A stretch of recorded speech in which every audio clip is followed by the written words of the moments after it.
ቲክቶክ ተጽዕኖ እስከ ሜምበር ድረስ ሆኗል። በፈለገ መንገድም ይናገረ ያ ነገር እውነት ከሆነ መቀበል አለብህ አንተ ራስ። ምናርምበት መንገድ ልክ ነው ወይ? እንደፈለገ መሆኑ አግባብ ነው እያልኩኝ አይደለም። አሁን ጠቅላላ ሆኗል። የአክሱም ሙስሊሞች ጉዳይ ሆኗል።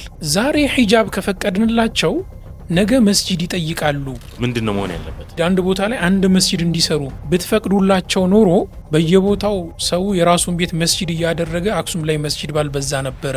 ከዛ አንድ መስጂድ ከሰጠናቸው አንድ ቦታ ላይ ነው የሚሰበሰቡት። ለመጨረስም ይመቸናል። ዝም ብለን ሆ እያልን ሰውየውን ከፍ የምናደርግበት ሁኔታ አለ። መካነ ሰላም ላይ እኮ መስጂድ ላይ ገብተው ሲገሉ ሙስሊም ብለው እንጂ ወሃብያ ወይ ሰለፍያ ወይ ምናምን እያ ብለው አይደል የሚገደሉ። አጌንስት ኢስላም ጭራሽ ኢስላም ላይ ለሚቃጣ ነገር በር ከፋቸው ነው ፊት ለፊት ሆነው ምናምን የምታገኛቸው ሰዎች አሉ። ጠቅላይ ሚኒስትር አብይ አህመድ እኮ እዛ ላሉ ጥቂት ክርስቲያን ወገኖች ቤተክርስቲያን የማሰራት ህገ መንግስታዊ ግዴታ የለባቸው። የባሰ የሚቀጣበትን መንገድ ለምንድን ነው ራሳችን የምንከፍተው?